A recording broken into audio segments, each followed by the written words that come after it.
Assalamualaikum warahmatullahi wabarakatuh. Hai Anda semuanya.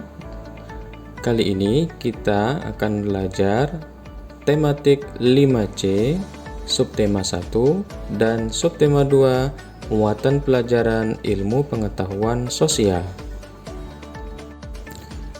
Yang pertama yaitu interaksi manusia dengan lingkungan sekitar. Interaksi sosial adalah hubungan sosial yang terjadi antara satu individu dengan individu lain, individu dengan kelompok, dan kelompok dengan kelompok. Kemudian, hubungan timbal balik dan saling memengaruhi harus terjadi dalam suatu interaksi sosial. Nah, interaksi yang terjadi antara manusia dan lingkungan di sekitarnya disebut interaksi dengan lingkungan hidup. Berikut adalah contoh interaksi manusia dengan lingkungan hidup. Nelayan berinteraksi dengan lingkungan saat melaut. Selanjutnya, interaksi manusia dengan lingkungan alam sekitar dan lingkungan sosial.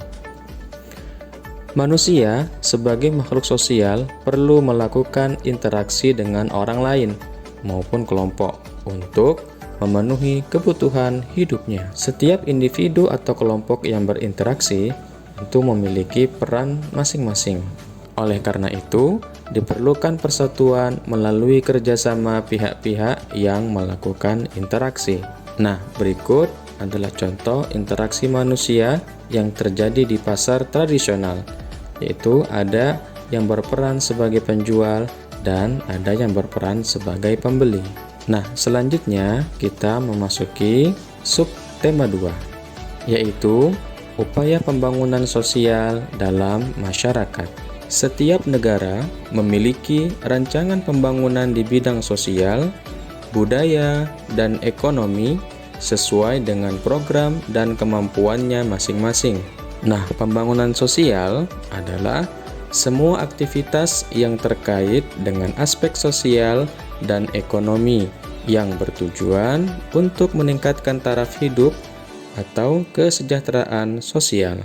Adapun contoh aktivitas masyarakat dalam upaya pembangunan sosial antara lain yaitu penyuluhan kesehatan, koperasi, dan kegiatan ekonomi pasar. Selanjutnya, aktivitas masyarakat dalam upaya pembangunan sosial budaya. Pembangunan adalah serangkaian proses yang dilakukan manusia untuk memperbaiki taraf hidupnya. Negara Indonesia melakukan pembangunan di segala bidang agar masyarakat makmur dan sejahtera. Kerjasama yang baik sangat dibutuhkan agar tujuan pembangunan sosial budaya tercapai. Keragaman justru menjadi motivasi untuk memperkuat persatuan dan kesatuan bangsa. Nah, berikut ini beberapa upaya untuk menyukseskan pembangunan sosial budaya di Indonesia. Yang pertama, bisa berlatih menari di sanggar tari, bisa berlatih memainkan alat musik daerah, menggunakan bahasa Indonesia untuk berkomunikasi, dan mengikuti kegiatan ekstrakurikuler di sekolah. Contoh yang lain yaitu seperti objek wisata pantai yang merupakan salah satu upaya pembangunan sosial ekonomi bagi masyarakat pesisir. Nah, itulah tadi segala aktivitas masyarakat dalam upaya pembangunan di bidang sosial, budaya, dan ekonomi di Indonesia. Semoga Anda semua dapat memahami materi pembelajaran pada hari ini. Tetap semangat dan jaga kesehatan. Selamat belajar. Wassalamualaikum warahmatullahi wabarakatuh.